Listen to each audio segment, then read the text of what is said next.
On va parler de qui sommes-nous, ce que l'on fait au niveau de la filière porcine française et spécifiquement à Inaport. Et puis, on va dérouler le programme et les questions et les réponses seront faites après les exposés de chacun. Tout d'abord, je présente, on va commencer honneur aux dames, donc Anne Richard, qui est la directrice générale d'Inaport, nouvellement nommée depuis la mi-octobre. Gérard Cladière, donc président du comité communication à Inaport, issu du collège distribution FCD. François Valli, premier vice-président de l'Interpro, représentant de la partie amont et également président de la FNP. Voilà. Et moi-même, président depuis le mois de septembre, issu du collège aval au niveau de culture viande, l'abattage des coupes. Juste en introduction, on va. Alors, comme vous le voyez, on a les masques, on a des gens malheureusement qui ont aussi la Covid en distanciel.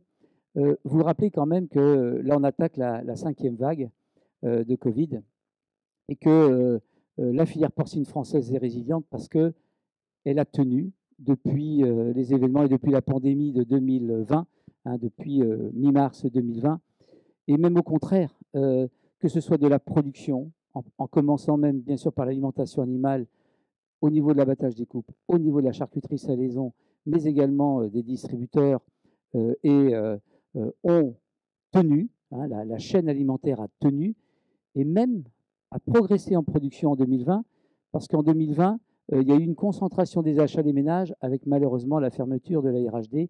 Donc je tenais à le souligner parce que c'est très important à l'aube, effectivement, où même nous sommes dedans, dans cette 5e vague. Et je remercie bien sûr l'ensemble des acteurs de cette filière pour toutes les mesures qui sont prises, quelquefois gênantes, mais on est là quand même pour nourrir nos chers concitoyens. Alors, ce que je vous propose au niveau du programme, c'est de vous parler de la filière agricole majeure en France, qui est la production porcine, que bien sûr, la viande de porc, c'est la viande numéro 1 des viandes consommées en France. Bien sûr, parler de l'international, parce que cette filière, il y a des échanges aussi bien d'importation, d'exportation, où la Chine pèse de manière importante au niveau même français, mais voire même mondial. Et bien entendu, la flambée des coûts de production, avec en parallèle, malheureusement, une chute des prix de vente, avec des éleveurs français pris en étau sur ce volet-là. Et là, bien entendu, François Valli, à mes côtés, vous en parlera au niveau de la filière. Bien sûr, le porc français, une grande campagne d'information pour encourager l'achat citoyen. Et ça, vraiment, c'est ce qu'on veut vous dire, c'est pour aider les Français, mais on vous le dira tout au long de cette conférence de presse, acheter français, mais acheter le porc français, exiger ce logo-là, et tout en, bien sûr, et ça, Gérard Cladière, en charge de la communication, vous présentera toutes les actions menées au niveau de l'interprofession. Et puis, bien sûr, en prenant en compte toutes les attentes sociétales, et notamment sur la partie de la bientraitance animale, avec un engagement de l'ensemble des acteurs qui passent de l'alimentation même, jusqu'au stade final des consommateurs. Alors, qui sommes-nous? Je rappelle, l'interprofession, même si certains la connaissent, on a 5 collèges: l'alimentation animale, l'élevage, l'abattage des coupes, la transformation et puis bien sûr la distribution avec toutes ses composantes. Il y a 19 fédérations réparties en 5 collèges et tous les acteurs sont présents au niveau de cette interprofession, au niveau des organisations syndicales ou fédérations. Alors, vous avez les différents maillons de cette filière qui part de l'alimentation animale, avec une petite particularité par rapport à certains, c'est notre maillon charcuterie salaison, qui est important parce que 3/4 de la viande est transformée en produits de charcuterie, en recettes de charcuterie, pour sublimer cette belle matière qui est la viande de porc, à hauteur de pratiquement 3/4.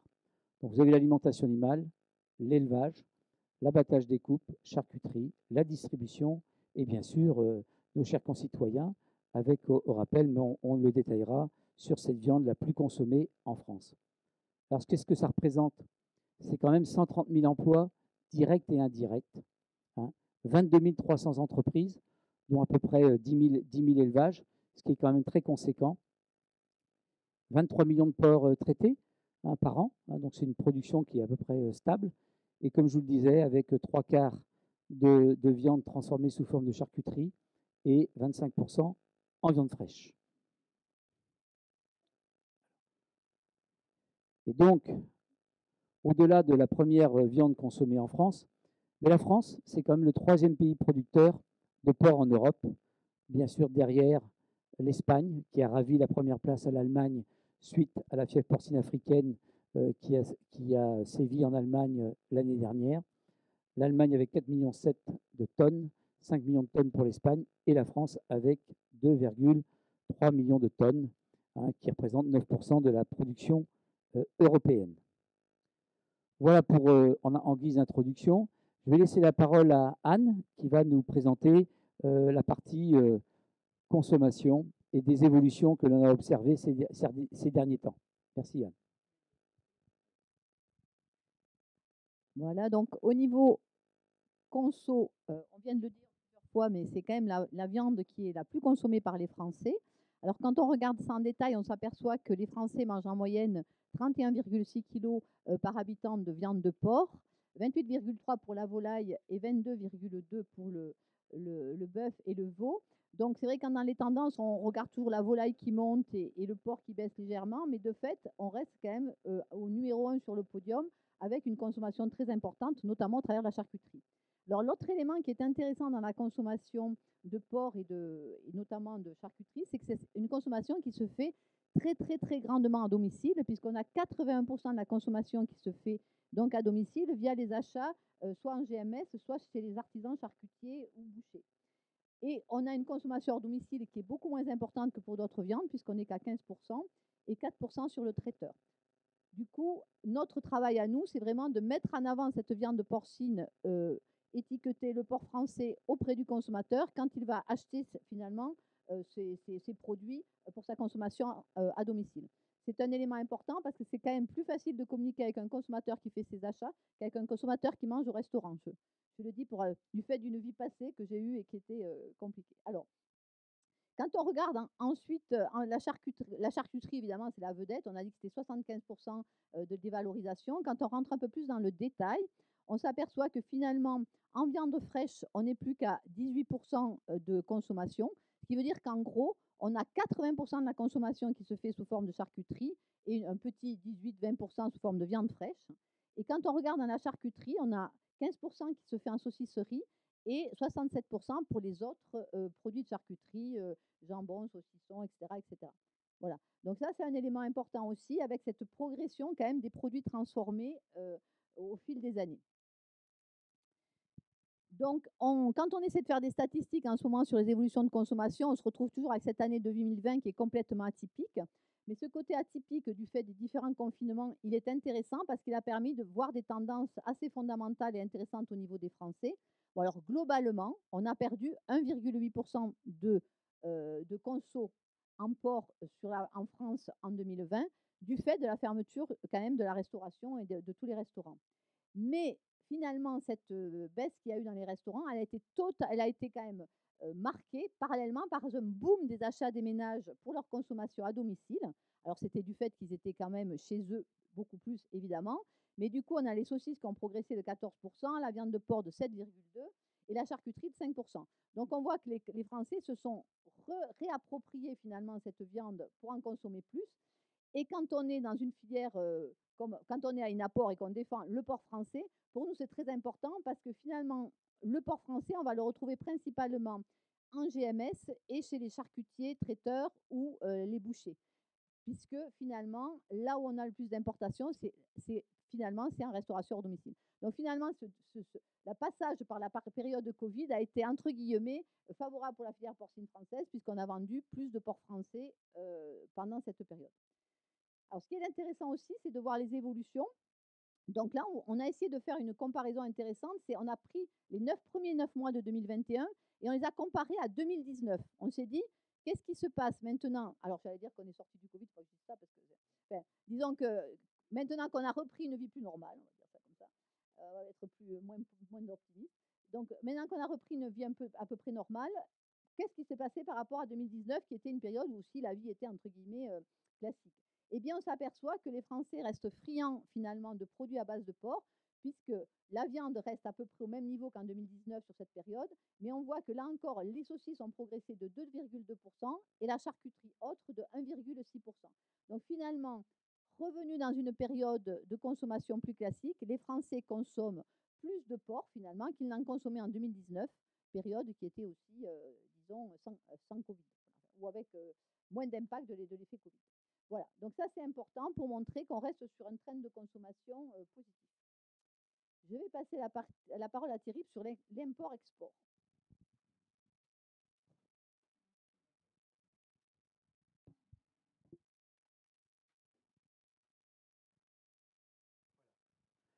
Alors, déjà pour dire que la filière porcine, comme je vous le disais, on a 30% de notre production française qui est exportée et puis 25% de notre consommation qui est importée.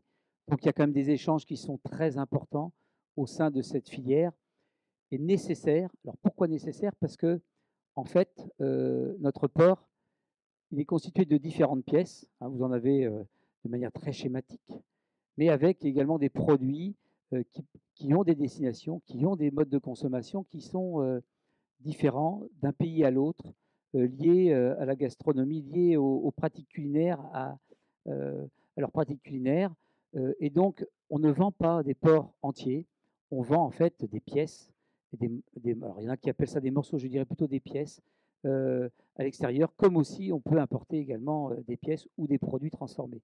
Alors, c'est très important parce que c'est cet équilibre qui apporte la valorisation à la filière porcine française à travers, par exemple, des pieds qui vont aller en Chine. Pourquoi je prends cet exemple-là? Parce qu'effectivement, c'est une consommation qui a eu plutôt tendance à descendre de manière à chuter fortement en France par rapport il y a à peu près une cinquantaine d'années. Et c'est pour ça qu'aujourd'hui, ça contribue à cette valorisation, à cet équilibre. Alors, comme je vous disais, j'ai pris l'exemple de la Chine parce qu'effectivement, la Chine, depuis 2 ans, c'est devenu, hein, dans nos échanges français, la première destination de nos exportations. Hein, tout en rappelant bien que 70% quand même de notre viande reste sur le territoire, est transformée et consommée soit sous forme de charcuterie ou de viande fraîche. Mais quand on parle d'exportation, la Chine a détrôné l'Italie, hein, qui était notre premier client, notre client historique depuis de nombreuses années. Et ça fait 2 ans que la Chine est passée devant. Des exportations en France qui sont de 764 000 tonnes, hein, qui ont progressé en 2020, qui progressent à nouveau en 2021 avec un petit bémol, hein, c'est-à-dire qu'on a eu une augmentation forte au premier semestre et on constate sur le deuxième semestre 2021 une régression notamment des achats chinois qui d'ailleurs seront repris par mon voisin de droite, qui a entraîné d'ailleurs une chute des cours, hein, parce que la filière effectivement chinoise a, de par son statut atteinte au niveau de la FPA, a contribué effectivement à maintenir un bon niveau de rémunération en 2019 au niveau de la filière. Donc 764 000 tonnes de viande de porc exportée et puis une importation de 500 000 tonnes, hein, 500 000 tonnes avec un premier qui sont exclusivement au niveau de l'Union européenne et c'est l'Espagne, hein, qui est le premier fournisseur.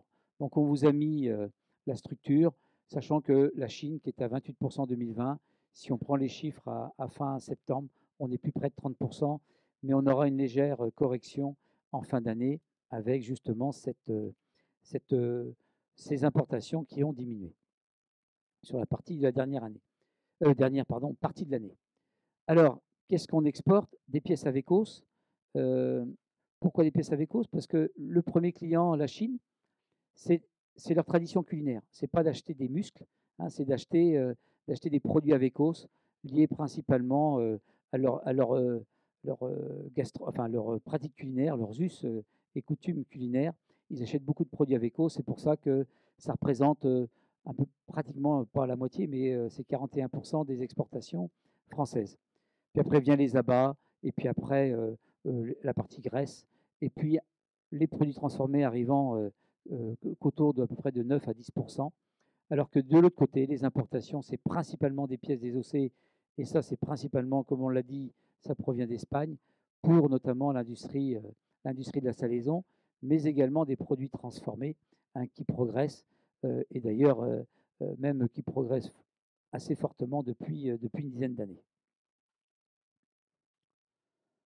Voilà ce que je voulais vous dire, un petit focus. Je vais laisser la parole à François qui va vous faire, lui, tout le volet côté production hein, et effectivement ce grand effet ciseau entre les coûts de production et les prix de vente. Merci François. Donc bonjour. Donc en quelques slides, je vais vous présenter donc la partie amont et la partie production et cours des ports. L'explosion des coûts de production, principalement due à la flambée des céréales, hein, comme vous le voyez sur ce tableau, avec un poste alimentation, pour nous, la production porcine qui est très importante. 75% de nos charges sont alimentaires. 75% de nos charges sont alimentaires. Donc vous voyez bien que dès que ça explose un petit peu, pour nous, c'est assez impressionnant au niveau prix de revient. Donc une hausse depuis 2017 hein, avec une explosion en 2020. Donc aujourd'hui, on est à 284 € tonne au mois de septembre 21, 284 € tonne d'aliments. Donc sur le slide de droite, vous voyez donc la fluctuation des cours. Donc je vous expliquerai après. Notez bien au mois de septembre parce que c'est important par rapport après de la suite que je vais vous expliquer. Et les prévisions, je ne m'appelle pas Madame Irma. Et aujourd'hui, même nos plus grands prévisionnistes ne savent pas nous le dire. On voit le blé, il y a 3 semaines, un mois, il avait baissé. Et là, il a touché les 300 € tonnes, des records mondiaux. Donc, vous voyez bien qu'on ne sait pas, au niveau de nos charges, on ne sait pas où est-ce qu'on va pour l'année 2022. Ce qui est sûr, c'est qu'on a encore quelques mois de très compliqués. Donc, des marges réduites donc jusqu'au déficit. Donc, un cours du porc en décembre 2019 à 1,70, à 1,23 € aujourd'hui. Donc, ça représente 28% de sa valeur en moins depuis 24 mois. Donc, il y a eu un cours similaire en 2018, parce que vous savez, la production porcine n'est pas un long fleuve tranquille. Les prix fluctuent, sauf qu'en 2018, on avait un prix d'aliment à 236 € tonne contre 284 aujourd'hui. Donc, la Chine a diminué ses importations de porc donc, au profit de la relocalisation de ces élevages sur son territoire, c'est-à-dire qu'il y a eu un choix politique de fait pour essayer, suite à la FPA, de relocaliser son élevage. Donc l'Allemagne est touchée donc, par la fièvre porcine africaine. Donc de fait, l'Allemagne se retrouve sur le marché européen, comme le marché Asie et principalement le marché Chine, qui pour elle était un marché très important, et même au niveau de l'Europe, qui était le premier exportateur il y a quelques années encore. Aujourd'hui, c'est l'Espagne, comme l'a expliqué mon collègue, mais c'était les Allemands pendant des années. Donc aujourd'hui, un marché européen complètement encombré, avec nos collègues espagnols qui ne peuvent plus exporter, donc ils se retrouvent sur le marché européen, et nos collègues allemands, dû à un problème sanitaire, qui se retrouvent de fait aussi sur le marché européen. Donc sur la droite, vous voyez bien donc, le prix de l'aliment IFIP. Donc l'IFIP, c'est l'Institut technique pour la production porcine. Donc aujourd'hui, on est un aliment à 300 € tonne, parce que l'IFIP, il y a toujours 2 à 3 mois d'écart. Le temps qu'on remonte tous les stats, on ne peut pas avoir les chiffres au jour le jour. Donc aujourd'hui, tout à l'heure, quand je vous disais versus 284, aujourd'hui, 300 € tonne, et même peut-être 300, 305 même pratiquement aujourd'hui. Mais bon, comme ça bouge pratiquement toutes les semaines, c'est compliqué de suivre les chiffres au jour le jour. Et un prix du porc au cadran qui est aujourd'hui à 1,23 €. Donc un effet ciseau donc, intenable pour les éleveurs. Donc vous avez les deux courbes qui se croisent, donc le prix perçu en rouge et le coût de revient. Donc cet effet ciseau, donc cette courbe est encore un petit peu de retard, bref, mais l'effet ciseau aujourd'hui est encore plus important. Si vous prenez ces deux écarts-là, aujourd'hui l'écart est encore plus haut ici par rapport à notre prix de revient. Donc le porc français, donc l'achat citoyen. Donc j'espère que vous connaissez tous ce beau logo, ou si vous ne le connaissez pas, de l'imprimer, je vous demande s'il vous plaît. Mes collègues ont déjà dit. Donc le porc français, donc c'est garantie d'une viande de porc ou de charcuterie, donc issue de porc né, élevé, abattu, transformé en France. C'est le seul logo qui vous garantit cette traçabilité. Je dis bien le seul. Donc ce logo est basé sur un cahier des charges de traçabilité avec un engagement des opérateurs et des contrôles externes. C'est-à-dire que moi-même, bien sûr, je suis avant tout éleveur, on a des contrôles, des audits internes et des audits aussi externes, réguliers, pour vérifier que le travail est bien fait au niveau de l'élevage.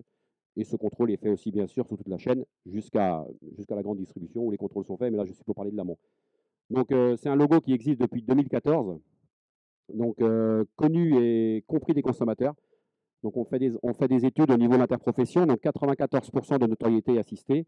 Et donc, on voit bien qu'aujourd'hui, ce logo monte en puissance et il faut qu'il continue à monter en puissance. La filière porcine française, c'est aussi donc des élevages familiaux. J'insiste sur familiaux. Un élevage français, 250 truies, naisseurs-engraisseurs en moyenne, ce qui représente 5000 porcs vendus. Je vais pas. En comparaison, ce n'est pas une comparaison, c'est un choix français qui a été fait de rester sur les familiaux par rapport à des politiques d'autres bassins européens qui ont des élevages beaucoup plus importants. Voilà, bon, ce n'est pas le débat de dire qu'il y a des petits, il y a des gros. Mais aujourd'hui, voilà, c'est un choix français qui a été fait pour qu'on reste sur les élevages familiaux. Donc il faut soutenir ces élevages familiaux. Un point important, la réduction des antibiotiques. On a souvent l'impression que nos animaux sont élevés aux antibiotiques. C'est complètement faux. Ça a toujours été faux, mais plus vrai aujourd'hui, avec des vrais chiffres aujourd'hui. Donc, moins 55% en 10 ans d'utilisation des antibiotiques en production porcine et 45% pour l'ensemble des animaux. Et avec une accélération encore entre 2010 et 2020. Donc, on s'était obligé à un moratoire sur les antibiotiques critiques. Donc, ça, ce n'est pas l'État, ce n'est pas la DGL, c'est personne qui nous l'a imposé. On s'est mis notre propre moratoire. Et entre 2013 et 2020, on a diminué, on ne va pas dire 100%, mais 96,3%. Donc je pense qu'aujourd'hui, c'est même peut-être pratiquement 100%. Donc la mobilisation de l'ensemble des éleveurs pour lutter contre la fièvre porcine africaine, avec des procédures de biosécurité. Donc la biosécurité, vous en avez parlé, aujourd'hui avec la Covid, on voit bien la marche en avant et toute l'importance de cette biosécurité. Tous les élevages de porcs français ont fait des investissements, pour beaucoup, parfois très élevés, selon le niveau qu'il y avait dans les élevages, comment les élevages pouvaient être sécurisés. Donc il y a eu, mais en plus dans un moment pas toujours facile au niveau conjoncture. Donc il y a eu un gros effort de fait sur la biosécurité. Et un sujet, bon, je pense qu'on en échangera un peu plus après, mais donc l'arrêt de la castration à vif, donc avec le bien-être animal. Donc on n'en parle pas, mais tout ce qui a été fait en bien-être animal depuis 10 ans. Mais là, donc suite à l'arrêté de castration à vif au 1er janvier 2022, avec l'arrêté qui est sorti la semaine dernière. Voilà, je vais repasser la parole à Anne.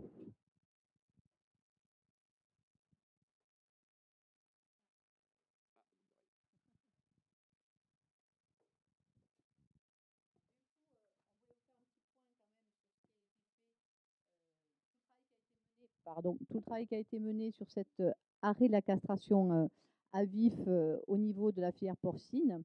Donc, c'est en 2019 que la décision a été prise en France d'arrêter la castration à vif à partir du 1er janvier 2022. Donc, il y avait un temps relativement court pour changer tout un système quand même de production qui était établi. Alors, quand on parle de castration à vif, les gens se demandent peut-être pourquoi on castre les cochons. Il y a peut-être des gens qui se disent on n'a qu'à pas les castrer et tout ira bien.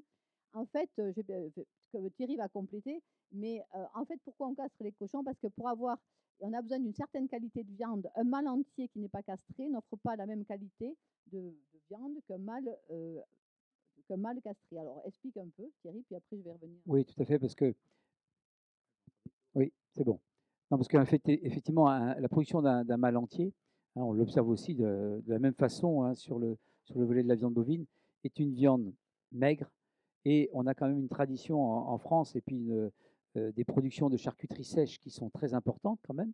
Et on a besoin des produits mâles castrés ou bien sûr femelles, hein, parce que la nature est ainsi faite, on a 50% de mâles et 50% de femelles à peu près produits par an.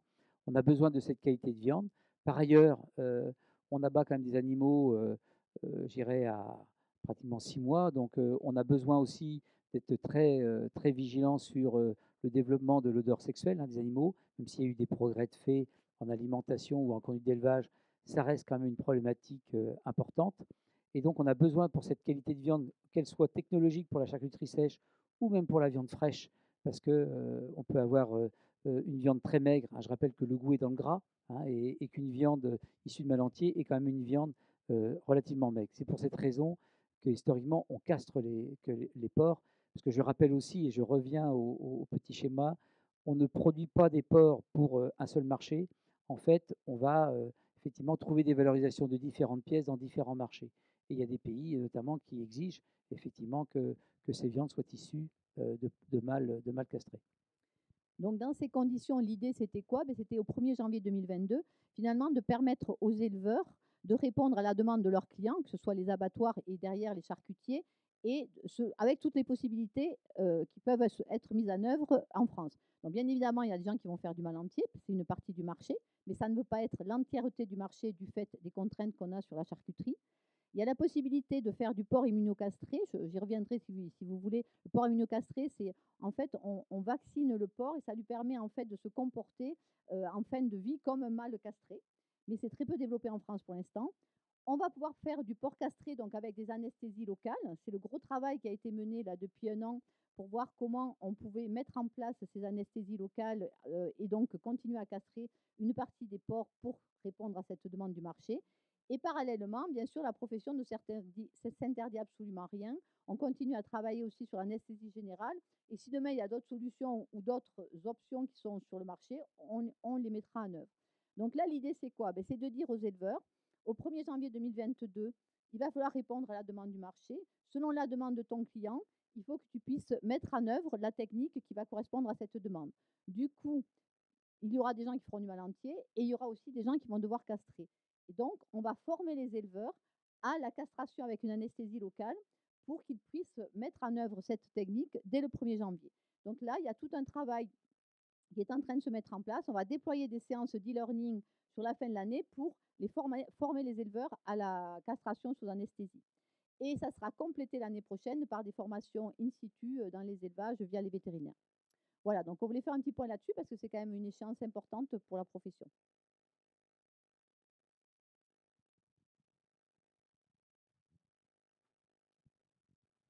Merci Anne. Donc, sans transition du tout, hein, donc, et pour conclure un peu sur le travail qui est fait par l'interprofession et le comité que je préside, c'est donc la communication qui nous occupe, parce qu'effectivement, les interprofessions ont aussi été faites pour ça. Hein, elles ont été faites pour se parler, elles ont été aussi faites pour mettre en avant les produits. Donc, ce qu'on a fait, il y a, comme l'a dit François ou Thierry, depuis 2014, on a créé un nouveau logo, hein, qui est celui-là, le port français, qui a remplacé l'ancien qui s'appelait VPF, pour ceux qui ont connu l'ancien.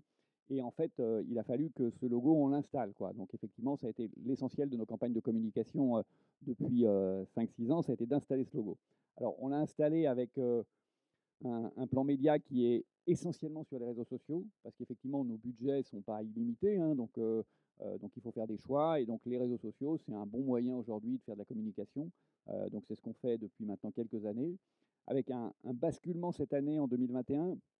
C'est-à-dire, cette année, on a rajouté une signature qui est là-haut, qui s'appelle Typiquement vous, typiquement bon, qui était pour installer le produit dans le quotidien. C'est-à-dire que le produit porc, que ce soit sous forme de viande fraîche ou sous forme de charcuterie, c'est quand même un produit du quotidien. Et donc, il faut qu'on l'installe là-dedans. Il peut aller aussi bien à l'apéritif dînatoire, il va au dîner, il va en pique-nique.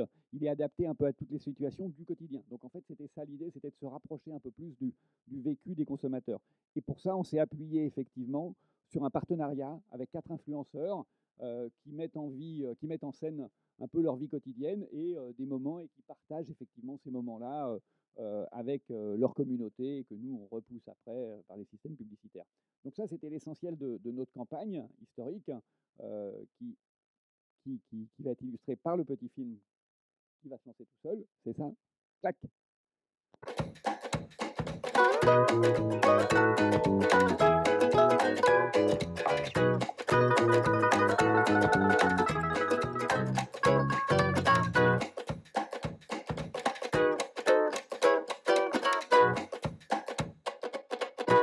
Voilà, vous avez la signature, vous avez vu nos influenceurs en situation, tout ça, ça fait l'objet de la campagne média qui est présente sur les différents réseaux. Voilà.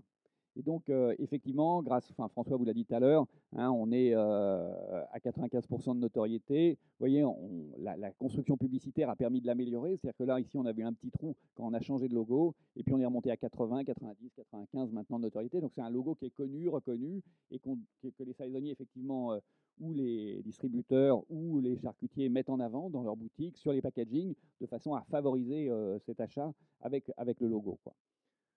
Maintenant, François vous l'a bien expliqué, on est dans le dur d'une crise, hein, une crise importante sur la production, une crise des éleveurs. Et en fait, l'interprofession s'est réunie il y a quelques semaines de ça et a décidé à l'unanimité. Donc c'est l'ensemble des collèges. Vous avez vu toute la famille qu'on est. Donc je veux dire, c'est pas aussi simple que ça de se mettre d'accord à l'unanimité à 19 familles autour de ça. Et donc l'ensemble des 19 familles ont décidé pour l'année prochaine de revenir effectivement en télé avec effectivement ce message hein, sur le porc français typiquement beau, typiquement bon. Et pour aller en télé, on va y aller en mois de février. Donc on va accompagner, on va sponsoriser la météo en février pour effectivement redire ça, pour favoriser ce que François appelle l'achat citoyen. Hein, c'est-à-dire qu'effectivement, c'est de dire quand sur un pack, vous avez le choix entre pas de logo ou le logo, bah prenez le produit avec le logo, parce que celui-là, vous êtes sûr de soutenir l'économie locale, vous êtes sûr de soutenir les éleveurs français. Et avec ça, en fait, notre objectif, hein, in fine, c'est que le prix du porc français se maintienne mieux que le prix du porc européen. Hein. Notre objectif est quand même indirectement de soutenir notre prix. Et avec ça, en soutenant le prix, on soutient les éleveurs. Voilà, c'est ça l'objectif de cette campagne. Elle sera relayée également en magasin. Hein, c'est-à-dire on va descendre des kits de com pour les magasins, pour que les magasins puissent mettre en avant ici vous avez du porc français, voyez, enfin il est là, et il est typiquement vous, typiquement bon, donc voilà quoi. Et on conclura effectivement notre sponsoring avec le Salon international de l'agriculture dans lequel on va se retrouver. On espère qu'il ne sera pas annulé avec la 5e vague, mais on devrait y être si tout va bien. On y sera également comme chaque année, enfin moins des années où il n'a pas eu lieu, mais comme chaque année, on retrouvera effectivement là les professionnels et les consommateurs. Voilà notre deuxième axe de com, qui était une innovation qu'on a faite parce qu'on n'avait pas fait ça, on n'avait jamais fait ça avant. Donc on a décidé de faire une communication européenne, enfin soutenue avec des fonds européens. Donc on s'est associé avec les Espagnols et les Portugais hein, pour avoir un budget de campagne européenne. C'est les règles européennes qui fonctionnent comme ça. Et en fait, notre objectif, que ce soit les Espagnols, les Portugais ou nous, c'était d'aller un peu mieux expliquer ce que c'était que la production aux millennials. Parce que finalement, on s'aperçoit que les jeunes particulièrement, mais le monde en général, c'est quand même beaucoup éloigné de l'élevage. C'est-à-dire qu'ils ne savent pas ce que c'est qu'un éleveur, ils ne savent pas ce que c'est qu'un élevage, ils ont des idées toutes faites et mal faites.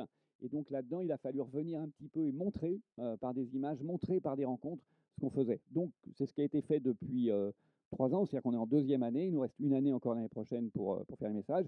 Et on a une douzaine de messages, donc il y en a 4 par an. Donc vous voyez, cette année, c'était effectivement...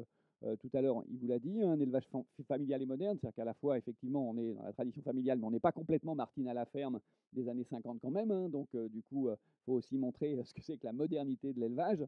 Voilà, donc un élevage anti-gaspi, parce qu'effectivement, l'élevage de porc permet effectivement un cochon, ça mange tout, donc ça mange effectivement aussi de temps en temps des produits que les hommes ne mangent pas. Hein. C'est aussi important de bien remettre ça dans la bascule, ce que mange un animal et comment ça fonctionne. Hein.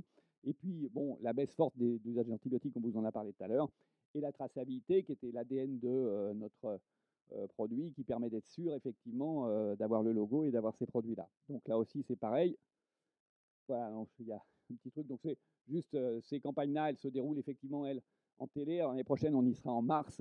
Cette année, c'était en janvier. Et puis, bien évidemment, on sert aussi pour toucher les millennials. Effectivement, toujours pareil, hein, c'est par les réseaux sociaux. Cette année, on avait une partenaire, c'était Alexia Duchesne, qui était demi-finaliste à Top Chef, pardon, l'année dernière ou l'année d'avant, je ne sais plus. Et elle, par exemple, Alexia, c'est une fille remarquable, mais bon, elle n'avait jamais mis les pieds dans un élevage, c'est-à-dire qu'elle met effectivement en œuvre des produits. Donc ça a été l'occasion de faire des belles rencontres entre elle et des éleveurs. Et elle a été, je pense, assez bluffée parce qu'elle a découvert par la passion des éleveurs, le respect des animaux, enfin voilà, un petit peu nous ce qu'on connaît depuis longtemps parce qu'on est là-dedans depuis des années, donc on ne le voit plus, mais c'est intéressant toujours de faire croiser les regards et d'en faire profiter les communautés. Donc voilà un petit peu ce qui s'est fait. Et puis on monte, après on a des petits ateliers culinaires, et puis on a un partenariat là, qui va arriver avec des Motivateurs Food. Vous allez voir ça peut-être en images.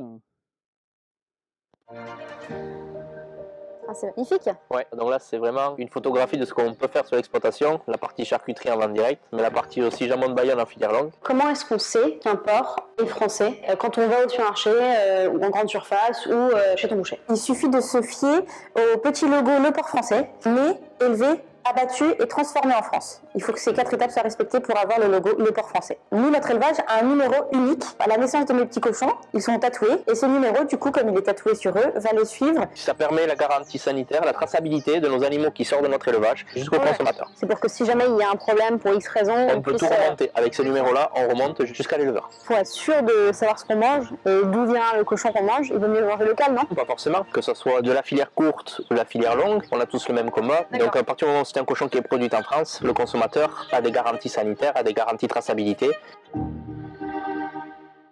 Vous avez remarqué le cochon produit en France, hein, donc c'est voilà, hein, c'est dans tous les territoires, effectivement, et c'était le plaisir de ces rencontres qu'on a voulu vous montrer dans les images à travers l'ensemble des partenariats qu'on a fait. Voilà, donc la com, c'est un budget important pour l'Interpro.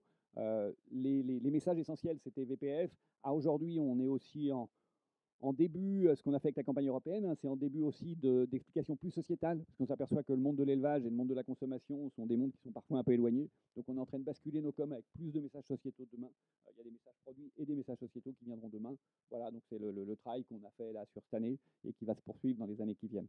Je vais laisser maintenant la parole à Thierry qui va conclure. Oui, je vais conclure. Je vais prendre la petite manette pour effectivement, donc à travers tout ce qu'on vous a présenté, effectivement, le porc reste la viande préférée des Françaises. Vous voyez, en plus, elle est sûre, elle est sublimée par des charcutiers saisonniers, qu'ils soient artisans ou qu'ils aient des entreprises un peu plus importantes. Et mais néanmoins, c'est une filière qui est inquiète sur son avenir, quand vous voyez effectivement avec l'effet ciseau des éleveurs pris en étau entre les prix de marché, hein, qui changent fortement avec ces évolutions sanitaires au niveau européen et cet engorgement de marché, qui font que les cours du porc sont bas par rapport à des coûts de production qui sont hauts et qui sont élevés, mais une filière qui appelle à l'achat citoyen. On en parlait, acheter le porc français, exiger ce logo-là, que ce soit sur les viandes fraîches ou charcuterie, que ce soit dans les réseaux traditionnels artisans ou que ce soit en magasin. Comme l'a dit Anne, plus de 80% de cette viande s'achète, par les achats des ménages, et donc c'est important. Donc, contribuer à soutenir la filière française, contribuer à soutenir les producteurs en achetant et en exigeant le logo Le Porc Français sur les produits. Et puis, bien sûr, une filière qui est déterminée à poursuivre ses engagements par rapport aux aspects sociétaux, que ce soit aussi bien sur la bientraitance animale, mais pas que, hein, parce que c'est plus de 20 ans d'évolution perpétuelle de la réglementation. Il y a eu dans la bientraitance l'accès à l'eau, l'accès à la lumière, les objets manipulables. Et bien entendu, aujourd'hui, c'est le début de rencontres qu'on veut aussi. On a parlé des rencontres avec certaines personnes qu'a évoqué Gérard, mais aussi avec vous, pour vous faire un point après régulier de ces engagements pris et de vous tenir au courant un petit peu de ces évolutions, de ce qu'on fait dans la filière, parce qu'on fait de belles choses. C'est une viande sûre, une viande consommée de manière importante, hein, 32 kilos hein, donc, par habitant, c'est important. Et puis surtout une viande sûre, sécurisée. En termes de sécurité alimentaire, je vous assure, pour voyager quand même beaucoup, c'est vraiment une filière qui est très sécurisée au niveau sanitaire. Je vous remercie. Achetez français, exigez le logo Le Porc Français, et on vous remercie de votre attention. Bien entendu, et je remercie également ceux qui sont en distanciel. Et puis on va ouvrir les débats sur des questions que vous poserez. Hein, donc en fonction de la nature de votre question, on fera intervenir telle ou telle personne. Et puis, bien entendu, pour ceux qui sont distanciels, d'utiliser le chat et Arnaud nous les transmettra. Merci à vous.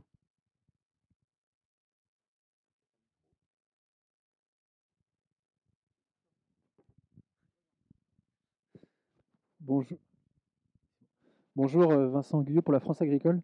Bon, évidemment, j'ai une question autour de l'interdiction de la castration à vif. Alors aujourd'hui, on a à peu près, si je ne dis pas de bêtises, 25 à 30% des porcs produits en France qui sont des porcs mâles entiers. Quelles sont les évolutions de ces proportions attendues? Et puis, par ailleurs, l'IFIP a a mis en place un certain nombre d'outils pour évaluer les surcoûts de la castration, enfin de la prise en charge de la douleur pour la castration. Est-ce que ces indicateurs et ces surcoûts sont reconnus par l'interprofession, comme c'est le cas dans d'autres interprofessions, par exemple le CNIEL qui édite un indicateur de coût de production du lait, etc. Est-ce que ce sont des indicateurs reconnus par l'interprofession? Donc il y a deux questions bien distinctes. Donc, Thierry complétera peut-être. Moi, je vais dire sur la partie amont aujourd'hui, 28, 28-30%, comme vous l'avez dit, de mal entier. Donc déjà de produits. Quand on a fait aujourd'hui, donc on avait fait une concertation au niveau de l'interprofession où on a fait une trentaine ou une quarantaine de réunions en visio, parce que c'était toujours en visio à l'époque. Aujourd'hui, la FICT nous parlait de 50%. Voilà, potentiellement 50%, ce que demain, ça sera donc de mal entier.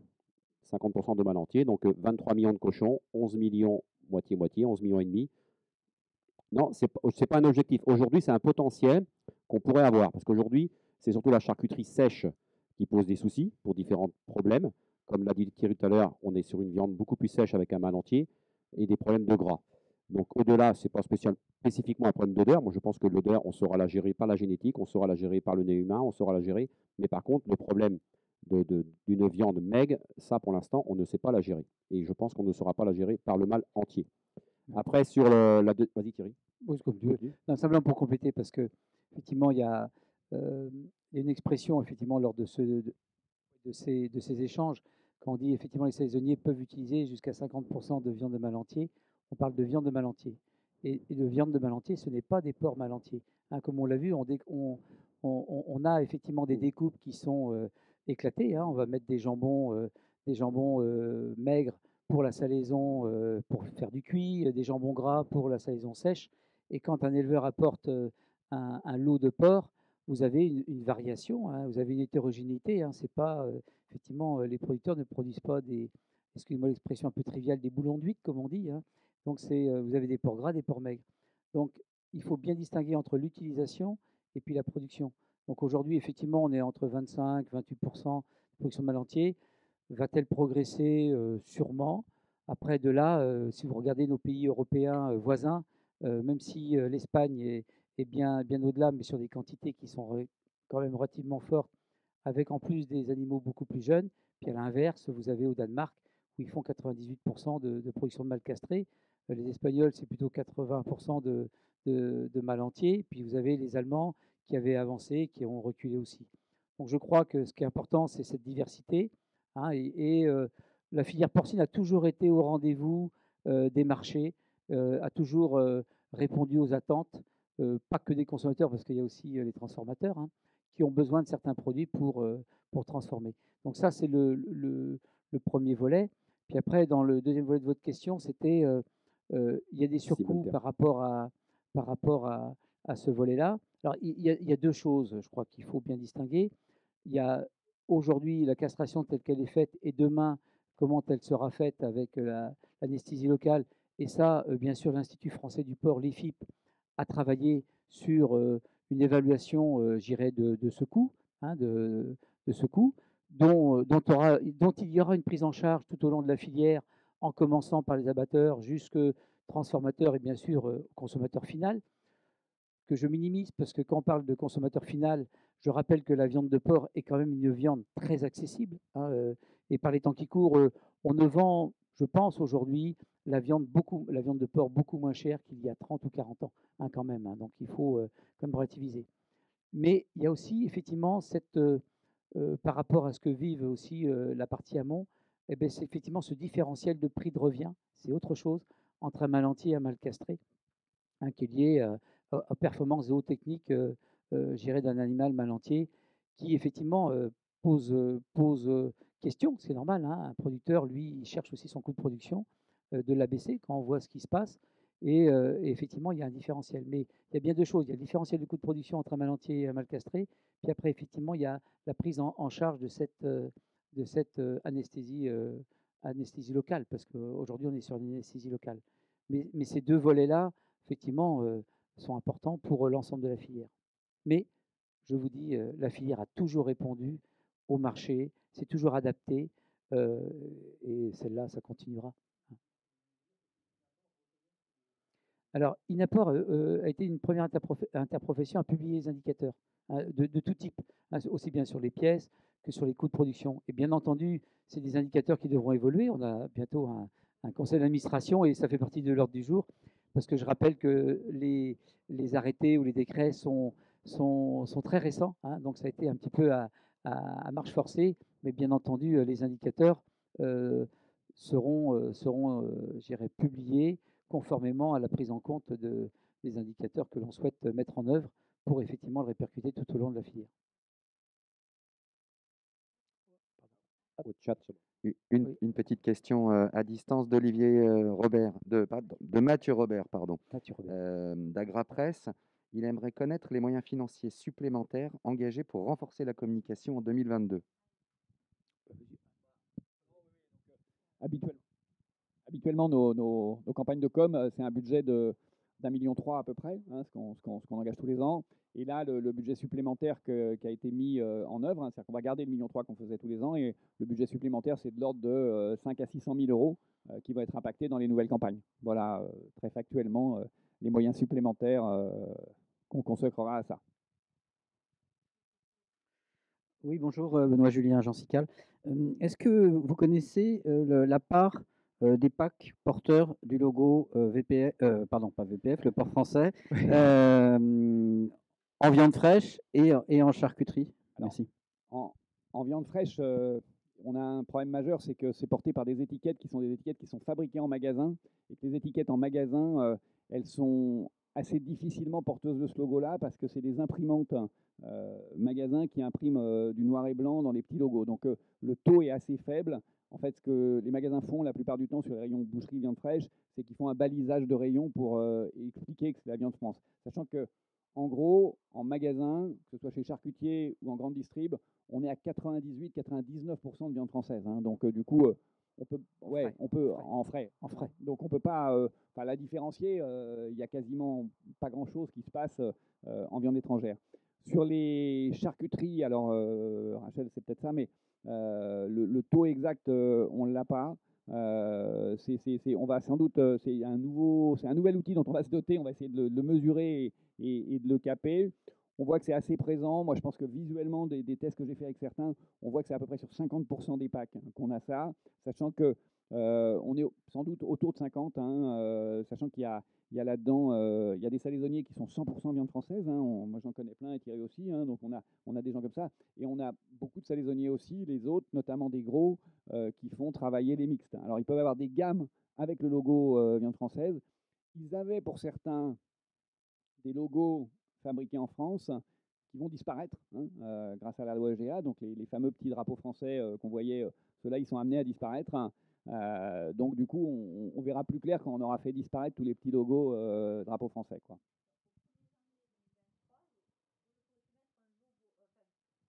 Au 1er janvier 2023, du fait de la nouvelle loi Egalim, vous ne pourrez plus mettre un petit logo qui fait penser que c'est la France, avec un drapeau, etc., si la matière première d'origine n'est pas française.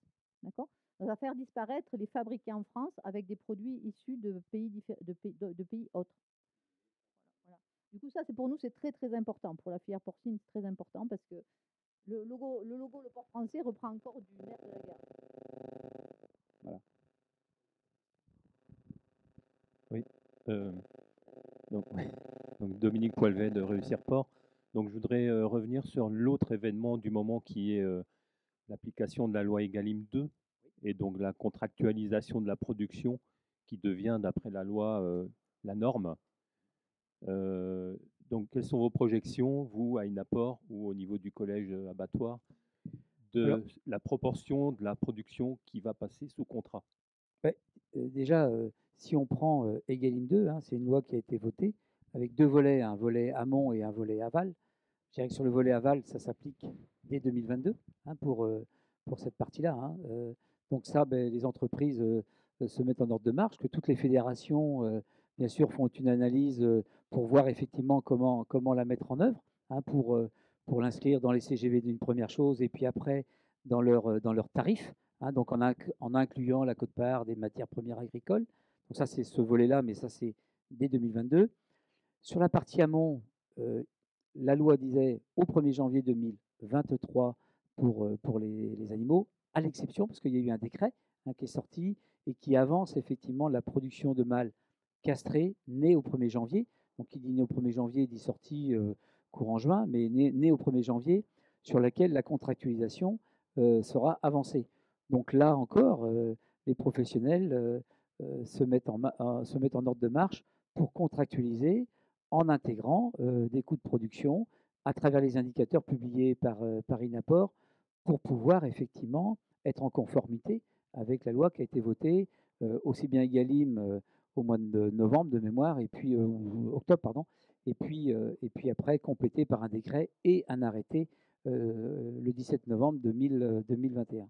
Voilà, donc ça va se mettre en place. Bon, il y a des lectures parce que c'est tout au long, hein, c'est comme une filière. Ça va commencer de l'éleveur, il y a les OP, les coopératives, les abatteurs sur la partie amont, et puis après il y a le volet aval. Mais le volet aval, de toute façon, c'est tout le monde. Hein, tout le monde doit s'y mettre, quels que soient les circuits, quels que soient, et pas exclusivement sur la grande distribution.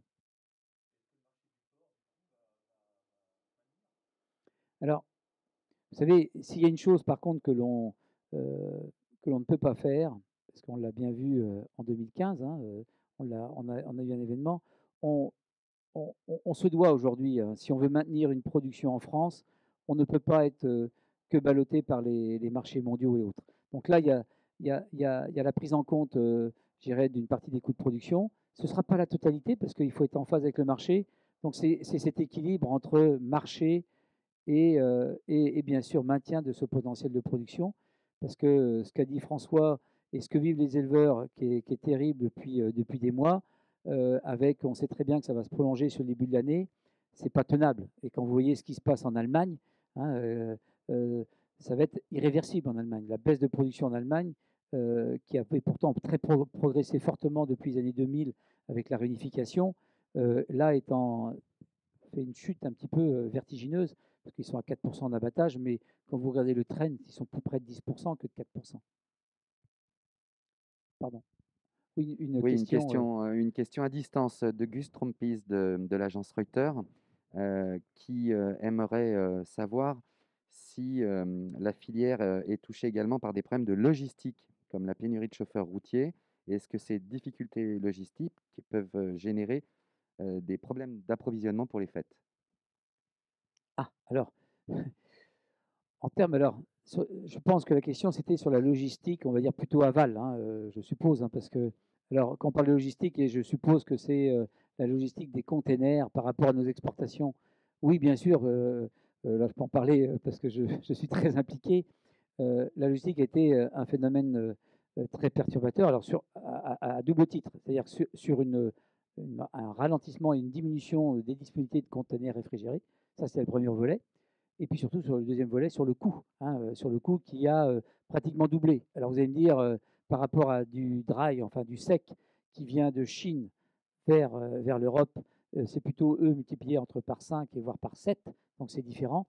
Mais pour les fêtes de Noël, il n'y aura aucun problème, nous, à fournir, que ce soit les charcutiers saisonniers, que ce soit la viande fraîche, les gens qui mettront la viande de porc et qui la sublimeront lors du réveillon, parce que c'est aussi, y compris chez nos chers compatriotes des îles, parce que chez eux, il y a une tradition que le mois de décembre est le mois du porc, hein, dans les territoires et départements d'outre-mer. Mais il n'y aura pas de problème à ce niveau-là. Ce qui est différent sur le volet britannique, hein, je pense que c'est l'allusion à ce qui se passe en Grande-Bretagne, où là c'est un autre phénomène. Il n'y a pas que, c'est pas la logistique, là c'est un problème de main-d'œuvre, et donc ils ne disposent pas assez. Mais la problématique, elle sera beaucoup plus sur les jouets ou sur les objets de bricolage que sur la viande de porc. Par contre, ça handicape un petit peu nos exportations sur la Chine. Mais aujourd'hui, sur la Chine, c'est beaucoup plus un problème de demande commerciale qu'un problème logistique, même s'il reste important. Hein, mais aujourd'hui, c'est beaucoup plus lié à une demande commerciale qui est un peu absente sur la partie viande de la Chine, même si ce qu'on appelle, alors c'est pas bien, on appelle ça des coproduits, mais c'est en fait des bons produits comme les pieds, etc., où là le commerce reste à l'identique de ce qu'on a connu, on va dire, avant la fièvre porcine africaine. Hein, les prix sur la Chine restent très élevés sur les pieds, les spéribles, sur les têtes et autres, ce qui est différent sur la partie viande. Pardon, c'est un petit peu long. Une autre question de l'agence Reuters.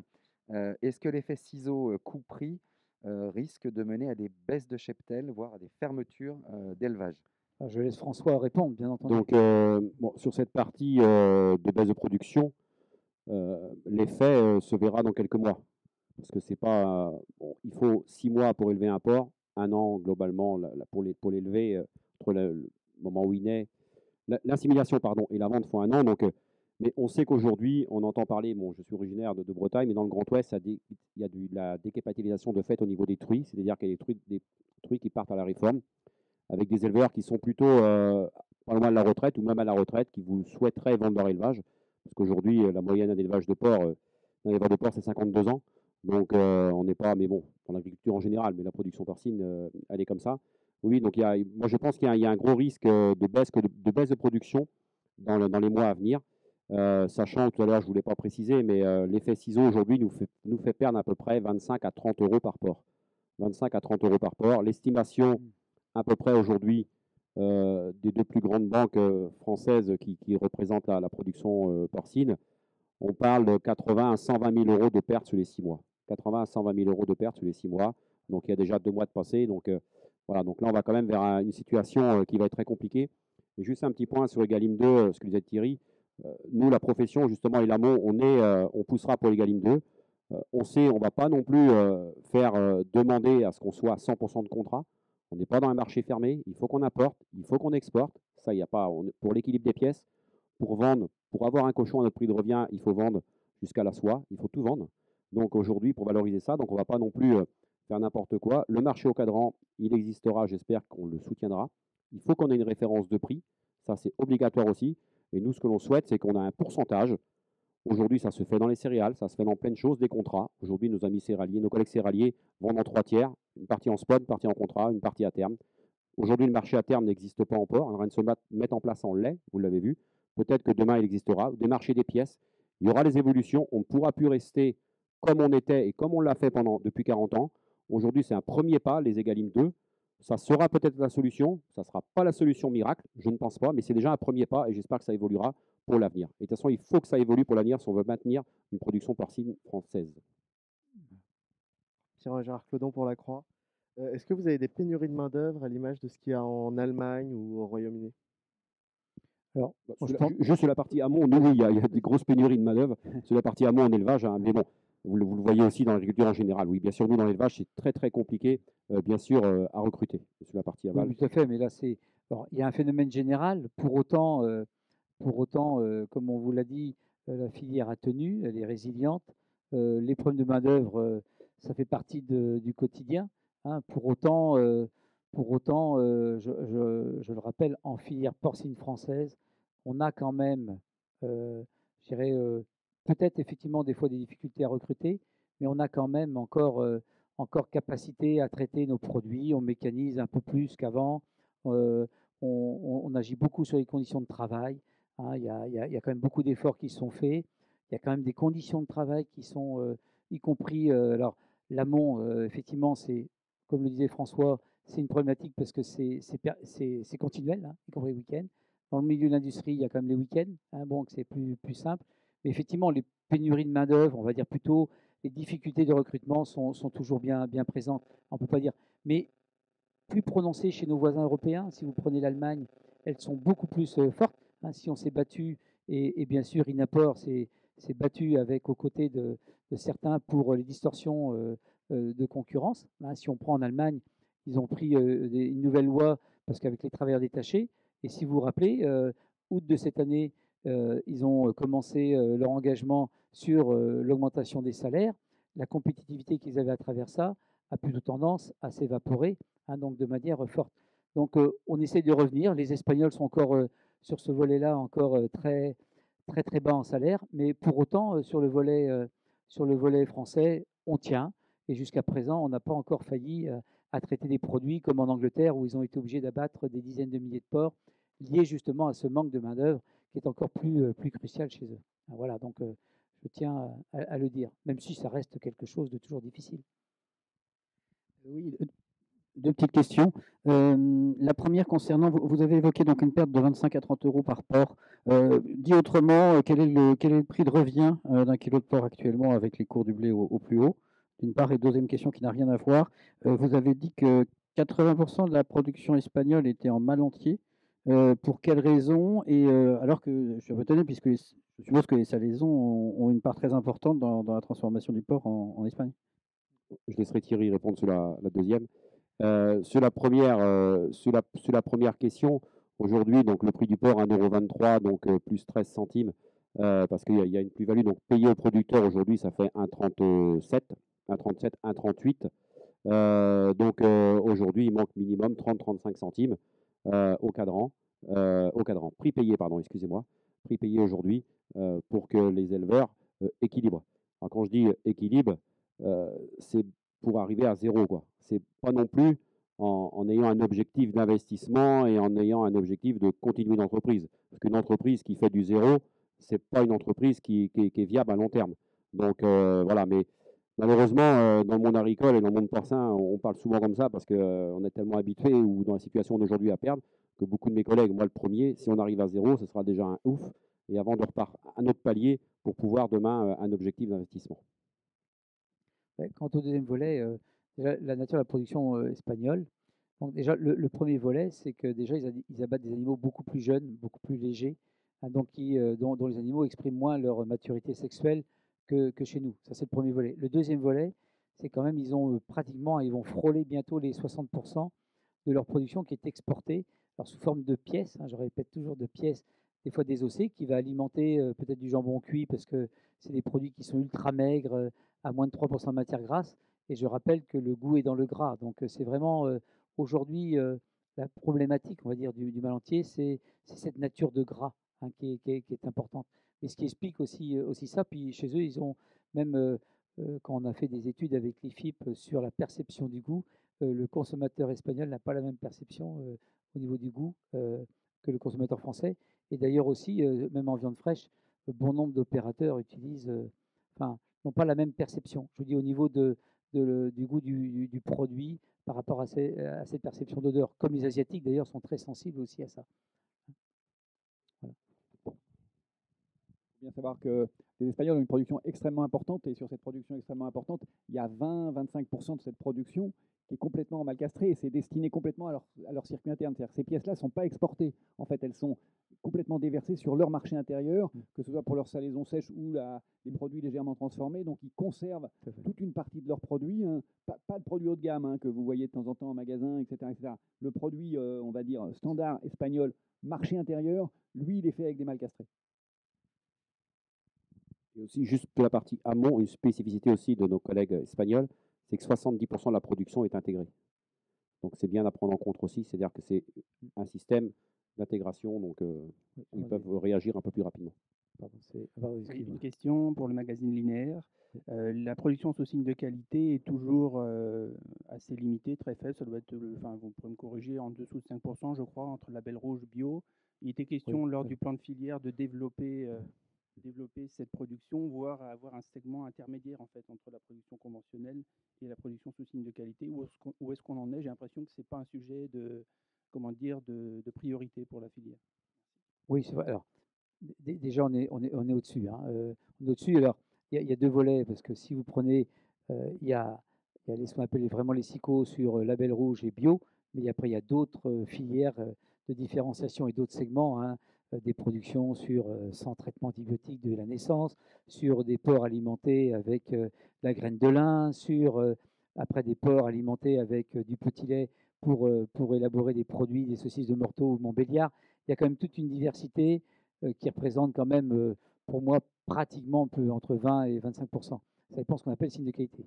Et effectivement, sur le volet purement SICO, label rouge, effectivement, on arrive à un seuil. Hein, on est à peu près, je crois de mémoire, à peu près à 20 000 porcs produits par an sur un global de 450 à 460, 20 000 porcs par semaine, excusez-moi, par rapport à une production qui est à 460 000. Hein, si vous faites les 23 millions de porcs, ça fait 450 000 porcs par semaine. Hein, donc 20 000 porcs en label rouge.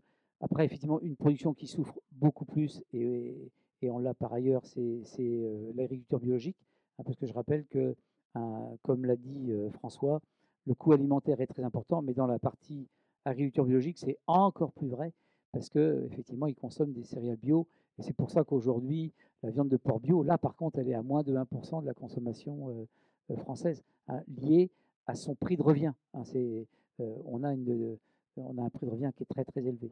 Mais ça reste une priorité, et je rappelle au passage, parce que souvent les gens disent, on parlait tout à l'heure de contractualisation, vous parliez des Galim, sur ces segments-là, il y a déjà des contrats qui sont pris. Hein, il y a des contrats dans le cadre des Galim, indexés des fois sur des coûts de production liés avec l'aliment, qui existent déjà bien depuis des années. Hein, il y a bon nombre d'entreprises qui ont mis déjà des contrats, que ce soit sur le label rouge, que ce soit sur le bio, mais également sur d'autres filières. Hein, il y a même des distributeurs qui ont mis en place des filières sur lesquelles il y a des indexations sur le prix de l'aliment, et donc qui est en avance sur Egalim. Hein, donc il ne faut pas dire qu'il n'y avait rien, mais effectivement, ça va se développer, comme disait François, de manière beaucoup plus conséquente avec effectivement cette contrainte réglementaire. Pardon, Une autre question à distance de Mathieu Robert pour Agra, qui est une double question. Connaissez-vous la position du ministère de l'Agriculture sur la création d'une CVO équarrissage? Et plus généralement, où en sont les relations avec la Coperle? Allez, où en sont les Et relations où en avec sont la les Coperle? relations d'Inapor avec la Coperle? Donc sur le dossier donc côté CVO pour l'équarrissage, donc le dossier a été déposé au ministère et le ministre a annoncé à plusieurs reprises que cette CVO serait étendue, donc on pourrait bénéficier de l'extension de l'accord.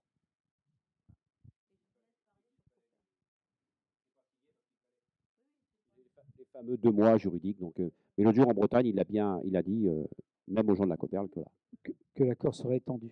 Voilà. Et les relations Coperle, vas-y Thierry. Les relations Coperle, c'est une entreprise importante du secteur porcin, hein, qui a décidé de quitter l'ensemble des fédérations qui sont adhérentes à Inapor. C'est leur choix. Bon, je ne peux pas donner d'autres commentaires. C'est leur choix. On le regrette parce qu'elle représente quand même plus de 20% de la production française. Et on ne peut que regretter effectivement que dans une interprofession qui représente l'ensemble des acteurs de la filière, que effectivement la Coperle soit absente des débats. Il a toute sa place. Bon, mais c'est leur choix. Mais moi, je ne peux pas commenter leur choix. Hein, c'est ainsi. Voilà. Oui, bonjour. 2 petites questions. On m'entend? Oui, tout à fait, allez-y, mesdames. Vous avez parlé de 80 000 à 120 000 euros de pertes sur les 6 derniers mois. C'est par exploitation? Oui, par exploitation. Sur les 6 prochains mois, en moyenne, pour un élevage de 250-260 truies. Donc sur un élevage moyen par exploitation sur les 6 mois. Donc si on prend à partir de les 3 derniers mois de l'année, les 3 prochains mois de début de l'année 2022. Donc c'est ça, donc dernier trimestre, premier trimestre 2022. À peu près, ouais. Et juste, alors là, c'est moi qui suis fatiguée avec les maths. Non, allez-y. Qui suis là fatiguée avec les maths. Donc si vous dites que 25% des mâles sont produits en mâle entier, on est à 23 millions, alors 11,5 millions. Enfin, du coup, ça fait combien de porcelets qui sont castrés chaque année? Ah, vous êtes fâché avec les maths. Non. Donc la moitié, allez, on va faire la moitié de 22, ça fait 11. Ouais. Donc à peu près, hein, on va pas, pour faire plus simple, comme ça va être, c'est un chiffre rond. Aujourd'hui, principalement, pour être transparent avec vous, c'est le groupe Coperle aujourd'hui qui est le numéro 1 en mâle entier. Lui, le Coperle 6 millions de cochons, donc 3 millions de mâles, il représente à peu près, ils ont dit 80%. Donc la Coperle fait déjà 2,5 millions, allez, à peu près, à la louche.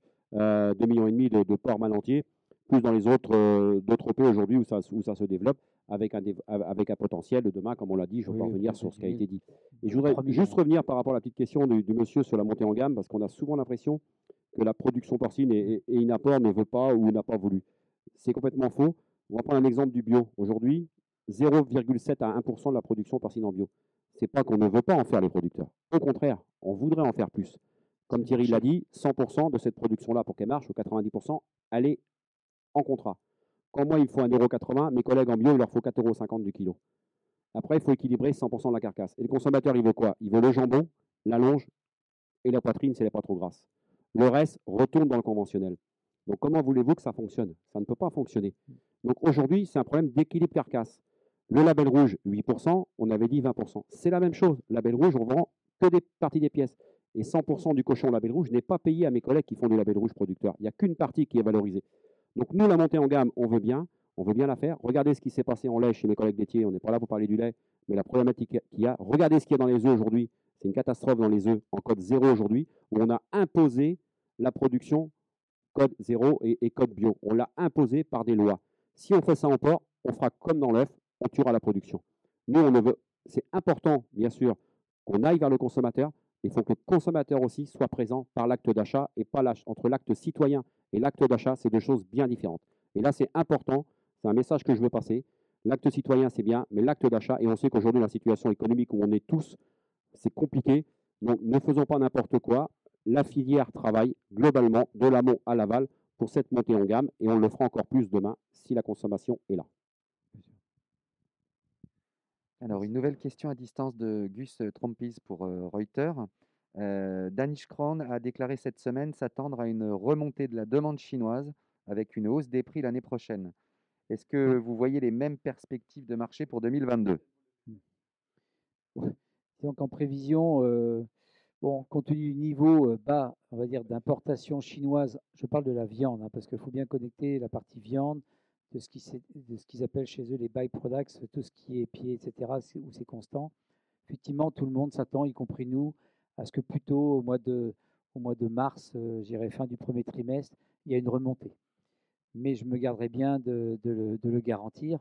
La chose qu'on sait, c'est que je rappelle que le Nouvel An chinois, c'est le 1er février 2022, que les chargements sont faits, et donc il n'y a pas eu d'embellie liée pour le Nouvel An chinois, parce qu'il aurait fallu charger au mois de novembre, parce qu'il y a au-delà, d'habitude, on mettait 5 à 6 semaines, les délais ont été rallongés, et je rappelle aussi que chez eux, ils ont aussi la Covid, et il y a même des ports. Dernièrement, il y a le port de Dalian qui a été fermé, parce qu'un cas de Covid, c'est fermeture du port. Donc, il y a un engorgement relativement important des ports chinois pour dédouaner effectivement les marchandises exportées. Mais a priori, oui, tout le monde pense qu'on a une remontée et qui correspond à ce que vient de dire aussi François. Tout le monde s'attend à une remontée des cours au printemps. Il faut, parce qu'on a besoin d'oxygène. Les éleveurs ont besoin d'oxygène. Tout le monde a besoin d'oxygène dans cette filière. Je ne sais pas s'il n'y a pas autre chose ou d'autres questions. Sinon, on vous remercie beaucoup de votre participation. Puis on refera ce petit échange régulièrement. Alors, on n'a pas fixé encore le timing, mais on vous tiendra au courant des avancées des travaux de l'interprofession sur les différents sujets. Et puis en même temps, un point d'information, parce qu'on estime que c'est important et que cette belle filière elle mérite effectivement qu'on en parle et qu'on la défende. Merci.